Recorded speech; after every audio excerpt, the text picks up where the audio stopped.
우리 하나님 말씀 함께 보도록 하겠습니다. 마가복음 9장 30절에서 37절까지의 말씀입니다. 마가복음 9장 30절에서 37절까지 말씀 우리 한 목소리로 함께 봉독하겠습니다. 그곳을 떠나 갈릴리 가운데로 지날새 예수께서 아무에게도 알리고자 아니하시니 이는 제자들을 가르치시며 또 인자가 사람들의 손에 넘겨져 죽임을 당하고 죽은 지 3일 만에 살아나리라는 것을 말씀하셨기 때문이더라. 그러나 제자들은 이 말씀을 깨닫지 못하고 묻기도 두려워하더라. 가버나움에 이르러 집에 계실새 제자들에게 물으시되 너희가 길에서 서로 토론한 것이 무엇이냐 하시되 그들이 잠잠하니 이는 길에서 서로 누가 크냐 하고 쟁론하였음이라. 예수께서 앉으사 12 제자를 불러서 이르시되 누구든지 첫째가 되고자 하면 뭇사람의 끝이 되며 뭇사람을 섬기는 자가 되어야 하리라 하시고 어린아이 하나를 데려다가 그들 가운데 세우시고 안으시며 제자들에게 이르시되 누구든지 내 이름으로 이런 어린아이 하나를 영접하면 곧 나를 영접함이요 누구든지 나를 영접하면 나를 영접함이 아니요 나를 보내신 이를 영접함이니라. 아멘. 우리 함께 말씀을 나누도록 하겠습니다. 오늘 본 말씀을 보면서 저는 이런 사자성어가 떠올랐습니다. 동상이몽이라는 사자성어 아마 다들 아실 거고, 이 동상이몽이라는 이제 TV 프로그램도 있기 때문에 어떤 의미인지 다 아실 것입니다. 왜 그러냐 하면 3년이란 시간을 함께 보낸 예수님과 예수님의 제자들인데 정작 예수님의 생각, 예수님의 마음과 제자들의 생각이 너무나 다른 것을 오늘 말씀을 통해 볼 수 있기 때문입니다. 오늘 본문 말씀 30절 말씀을 보면 귀신 들린 아이를 고치신 예수님께서 그곳을 떠나 갈릴리를 지나가셨다라고 말씀을 하고 있습니다. 그동안 예수님께서는 갈릴리를 중심으로 동쪽과 북쪽 지역을 순회하면서 사역을 하셨는데 이제는 갈릴리 남쪽을 지나서 어디를 향해 가시냐면요, 예루살렘을 향해 나아가시는 것입니다. 예수님은 가는 곳마다 정말 인기가 많으셨습니다. 왜냐하면 예수님은 하늘과 땅의 모든 권세를 가지신 분이셨으며 그 권세를 통해서 몸과 마음이 병든 모든 사람들을 고쳐주시는 그런 사역을 하셨기 때문입니다. 그렇다면 갈릴리에서 예수님의 인기는 어떠했을까요? 다른 지역보다 더 많은 기적이 일어났던 곳이기 때문에 예수님이 나타났다라고 말하면 더 많은 인파들이 몰려들어서 자신의 자녀들의 아는 사람들의 병이 치유되기를 간절히 바랬을 것입니다.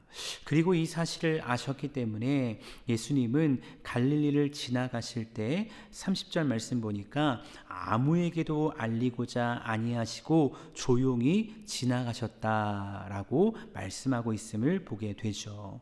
그렇다면 예수님은 지금껏 놀라운 기적을 행하셨던 갈릴리를 왜 그냥 지나가셨을까요? 그 이유는요, 예수님에게 지금껏 했던 사역보다 더 중요한 사역이 예비되어 있었기 때문입니다. 그 사역은 어떤 사역일까요? 우리가 너무나 잘 아는 것처럼 예루살렘으로 가서 온 인류의 죄를 위해 십자가를 지는 사역이었으며 이제는 이 사실을 자신과 함께했던 그 제자들에게도 분명히 알려줄 필요가 있었던 것입니다. 그래서 그 갈릴리라는 지역을 지나가시면서 아무에게 말하지 않고 오히려 제자들에게 이런 이야기를 하신 것이죠. 그 이야기가 31절 말씀에 기록되어 있는데 이는 제자들을 가르치시며 또 인자가 사람들의 손에 넘겨져 죽임을 당하고 죽은 지 3일 만에 살아나리라는 것을 말씀하셨기 때문이더라 라고 기록하고 있습니다. 여러분, 우리는 예수님의 십자가의 죽음을 제자들에게 알려준 이 사건에 대해서 순환 예고다라고 이야기를 합니다. 마가복음을 보면 이 예수님의 순환 예고는요, 총 3번 등장하게 되어집니다. 그런데 이 순환 예고가 더해질수록 나타나는 것이 있거든요. 그것이 무엇이냐면 예수님이 가야 할 그 십자가의 길이 얼마나 끔찍하고 험난한 길인지 확장성 있게 나타나는 것을 보게 되어집니다.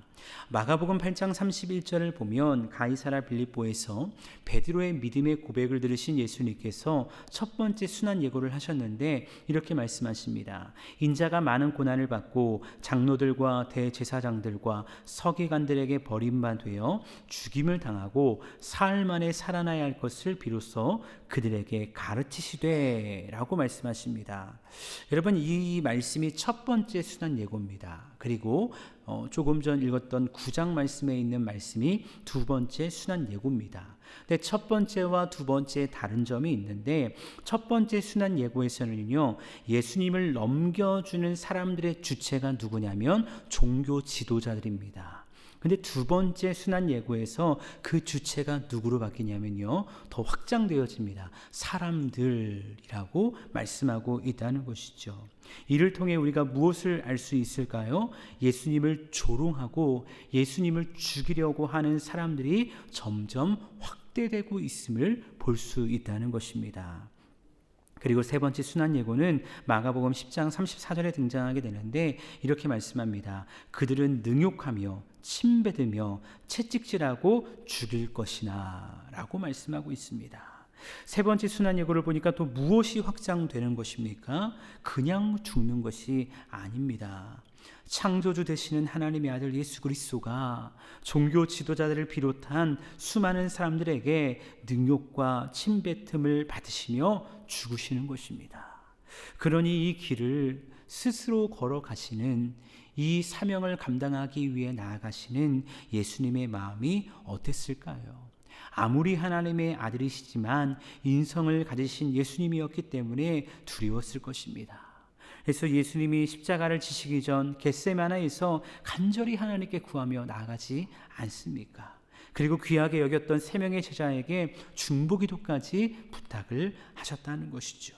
근데 이 길을 걸어가셨던 예수님과 달리 예수님을 따라간다 말했던 그 제자들의 모습은 어떠했을까요? 32절에서 이렇게 말씀합니다. 그러나 제자들은 이 말씀을 깨닫지 못하고 묻기도 두려워하더라 라고 말씀하고 있습니다. 여러분, 심지어 베드로와 야고보와 요한은요, 우리가 월요일날 묵상했던 말씀 가운데 변화산에서 이 이야기를 다른 9명의 제자와 다르게 따로 한 번 더 들은 자들이었습니다. 그렇게 이들은요, 지금 이 마가복음 9장에서 이 순환 예고를 3번이나 들은 겁니다. 마가복음 10장에선 4번째 듣는 사람들이 바로 베드로와 야고보와 요한이었다는 것입니다. 근데 성경은 이들에 대해서 이 3명을 비롯하여서 9명, 12명의 모든 제자에 대해서 무엇이라 말하고 있습니까? 깨닫지 못하였다. 그리고 묻기도 두려워하였다 라고 말하고 있습니다. 깨닫지 못했다는 것은 제자들의 무지함이다 라고 말할 수 있을 것입니다. 하지만 묻기를 두려워했다는 것은 무엇일까요? 말씀을 보면서 그런 생각을 했습니다. 왜 묻기를 두려워했을까? 그러면서 이런 생각을 하게 됩니다. 그 이유가 첫 번째는 베드로의 책망의 사건 때문이지 않을까 생각하게 됩니다. 마가복음 8장에서 첫 번째 순환 예고 때 베드로가 항변하며 말하지 않습니까? 동일한 사건을 이야기하고 있는 마태복음 16장에서 베드로가 절대 주님께 이런 일이 일어나지 않을 겁니다 항변하니까 사탄아 물러가라 라는 책망을 받게 됩니다. 베드로가 무슨 취급을 받는 겁니까? 사탄 취급을 받게 되는 것이죠. 그러니까 제자들은 베드로의 책망을 기억하면서 묻기를 두려워했을 것입니다. 그리고 두 번째 이유가 있다고 생각하는데 이 길이 예수님의 길이 아니기를 바랬기 때문입니다. 제자들에게는 이러한 의문과 두려움이 있었을 것입니다. 예수님의 말이 정말이면 어떻게 하지? 라는 그런 의문, 그런 두려움들이 제자들의 마음 가운데 있었을 것이라는 것입니다. 예수님의 말처럼 종교 지도자들과 사람들에게 잡혀 침뱉음을 당하고 조롱을 당하신다면, 그래서 죽으신다면 자신들의 신세 또한 그 어떤 것으로도 보상받을 수 없는 처참한 인생이 된다 생각했을 것입니다. 그래서 그들은 순한 예고를 들었음에도 불구하고 묻기를 두려워했던 것입니다. 그걸 물었을 때 그게 정말 사실일까봐, 그 길을 우리도 가야 할까봐 두렵고 떨림으로 묻지 못했다는 것이죠. 근데 여러분, 혹시 우리가 살아가는 삶 가운데도요, 이런 연약함이 있지 않나 생각하게 되어집니다. 신앙생활을 하면서 때로는 우리가 사역을 감당하면서 다른 사람이 아니라 내가 걸어가야 할 십자가의 길이 있음을 보게 됩니다. 남은 모를지라도 내 자신이 홀로 기도하면서 말씀을 묵상하면서 어떤 공동체 안에서 신앙생활하면서 내가 걸어가야 할 십자가의 길이 있구나 라는 그런 마음의 찔림과 하나님의 음성과 성령의 역사가 내 마음에 느껴질 때가 분명히 있다는 것이죠. 이 새벽을 깨어 기도하는 분들이라면 그런 거룩한 부담감으로 날마다 우리는 살아가게 될 것입니다. 그때 우리가 해야 할 것은 무엇일까요? 사실은 말씀과 기도로 하나님께 나아가며 더 그분의 뜻을 구하는 거죠. 저도 마찬가지입니다. 때로 사역을 감당하면서 더 많은 십자가의 그 길, 내가 이런 헌신으로 이러한 사명으로 나아가야 되는데 그런 거룩한 부담감으로 날마다 살아갑니다. 근데 인간적인 생각이 들 때 어떨까요? 기도하다가 말씀을 묵상하다가 진짜 그 길이 내 길이 되면 어떡하지? 내가 더 힘들면 어떡하지? 내가 더 지치면 어떡하지? 그런 마음의 불안함이 생길 때가 있다는 것입니다. 다른 사람은 신경 쓰지 않는 외면하는 그 길, 그 십자가의 길 꼭 내가 가야 될까? 라는 그런 마음의 부담이 생길 때가 있다는 것입니다. 근데 여러분, 기억했으면 좋겠습니다. 누군가가 그 사명을 감당할 때 하나님의 나라가 세워지는 것입니다. 그리고 묻고 구하며 나아갈 때 하나님께서는 그 사명을 감당할 수 있는 힘과 능력을 우리 모두에게 허락해 주실 줄 믿습니다. 제자들도 마찬가지 아닐까요? 마가복음에 등장하는 제자들은요, 무지하고 연약했습니다. 하지만 그들이 성령을 받고 예수 그리스도의 십자가의 진리를 깨달을 때 어떠한 역사가 일어나게 됩니까? 요즘 주일마다 목사님을 통해서 사도행전 말씀을 듣고 있는데, 사도행전 말씀을 통해 증거하고 나타나는 것처럼 담대하게 두려움 없이 그 십자가의 길, 예수님이 가셨던 그 길 제자들이 걸어간다는 것입니다. 마찬가지입니다. 우리도 그 성령의 능력 가운데 붙들림 바 될 때에 묻기를 두려워하며 떠는 것이 아니라, 깨닫지 못하는 무지한 자가 되는 것이 아니라 날마다 깨달으며 주의 길을 걸어갈 수 있는 우리가 될 줄 믿고 우리가 돼야 할 줄 또한 믿습니다. 이어진 33절 이하의 말씀을 보면 제자들은 그 무지함과 연약함을 안고 예수님을 따라 움직입니다. 그리고 가버나움의 한 집에 머물게 되는 것이죠. 근데 집에 함께 계셨던 예수님이 제자들에게 이렇게 물으십니다. 가버나움에 이르러 집에 계실새 제자들에게 물으시되 너희가 길에서 서로 토론한 것이 무엇이냐 하시되 라고 말씀하십니다. 아마 갈릴리에서 가버나움으로 이동하는 중에 자신들끼리 어떤 이야기를 했던 것 같습니다. 근데 그 이야기가 무엇이었는지 예수님이 묻는 것이죠. 근데 그 이야기가 무엇인지 34절이 이렇게 말씀합니다. 그들이 잠잠하니 이는 길에서 서로 누가 크냐 하고 쟁론하였음이라. 예수님이 무엇을 토론하였느냐라고 물으셨는데 실제로 제자들이 했던 것은 무엇이었습니까? 34절 보니까 쟁론이었다, 논쟁했다. 즉 뭡니까? 서로에 대한 비방과 싸움이었다라고 말하고 있다는 것입니다. 그래서 그들은 예수님의 대답에, 질문에 잠잠하고 아무 대답을 하지 못했던 것이죠. 근데 여기서도 충격적인 것은 쟁론의 이유입니다. 쟁론의 이유가 서로 누가 크냐에 대한 이야기였다는 것이죠. 동일한 사건을 다루는 마태복음 18장을 보면 천국에서 누가 크냐로 인한 쟁론이었음을 알 수 있습니다. 제가 설교 초반에 오늘 말씀을 보면서 동상이몽이라는 사자성어가 떠오른다라고 말씀을 드렸는데 그 이유가 여기 있는 겁니다. 앞서 말씀드렸던 것처럼 예수님은 무거운 마음을 가지고 예루살렘을 향해 가시는데 제자들은 아직 주어지지 않은 천국을 말하며 그곳에서 누가 큰 자가 될지를 두고 싸우고 있었으니 말입니다. 그러자 예수님은요, 집안의 제자들을 불러 모으십니다.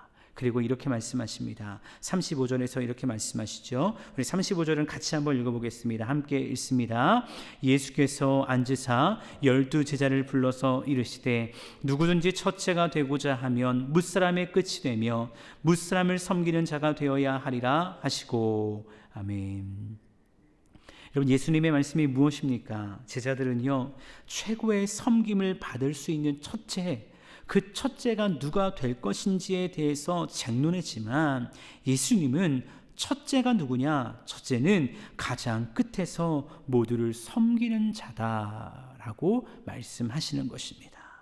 그러면서 당시 유대 사회 구조 속에서 가장 미천하게 여겨졌던 어린 아이를 데려다가 그들 가운데 세우시고 안으시며 이렇게 말씀하십니다. 37절입니다. 누구든지 내 이름으로 이런 어린 아이 하나를 영접하면 곧 나를 영접함이요 누구든지 나를 영접하면 나를 영접함이 아니요 나를 보내신 이를 영접함이니라. 아멘.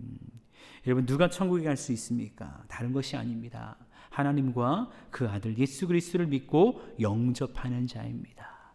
근데 37절 말씀을 통해 예수님은 제자들에게 이렇게 말씀하시는 것이죠. 세상적으로 볼 때 가치 없고 볼품없는 어린아이를 영접하고 귀하게 여기는 자는 곧 나를 영접한 것이며 나를 영접한 자는 나를 보내신 하나님을 영접한 자이다. 결국 당시 사회에서 외면당하던 이런 어린 아이를 섬기고 사랑하는 자가 천국에서 큰 자가 되어 영원한 생명을 누리게 될 것이다 라고 말씀하시는 것입니다. 그리고 이제는 예수님의 제자들이, 이곳에 나와 함께 앉아있는 제자들이 이 길을 걸어가야 한다는 것을 예수님이 제자들에게 가르치시는 것입니다. 왜냐하면 예수님이 말씀하신 참된 제자도는 섬김에서부터 시작되기 때문입니다. 사랑하는 여러분, 우리 모두도요, 예수 그리스도의 제자인 줄로 믿습니다. 아마 여기 계신 대다수 분들도 우리 남산교회에서 하게 되는 제자훈련부의 훈련을 마치셨을 텐데 그때의 기억을 우리가 함께 떠올려 봤으면 좋겠습니다. 그때 여러분의 결단, 여러분의 고백 무엇이었습니까? 하나님이 우리를 그때만 제자 삼으신 것이 아닙니다. 우리가 주님 나라 가는 그날까지 제자로 부르시고 이 땅에 남겨주신 것인데, 소원하기는 오늘 우리의 삶이 다시 한번 이 제자의 부르심에 순종함으로 예수님이 걸어가셨던 그 길을 함께 묵묵히 걸어가는 제자가 되기를 소원합니다. 그래서 예수님처럼 섬기고 사랑하는 복음의 통로가 되어 오늘 하루도 주의 영광에 쓰임받는 우리 모두가 될 수 있기를 간절히 주님의 이름으로 축원합니다.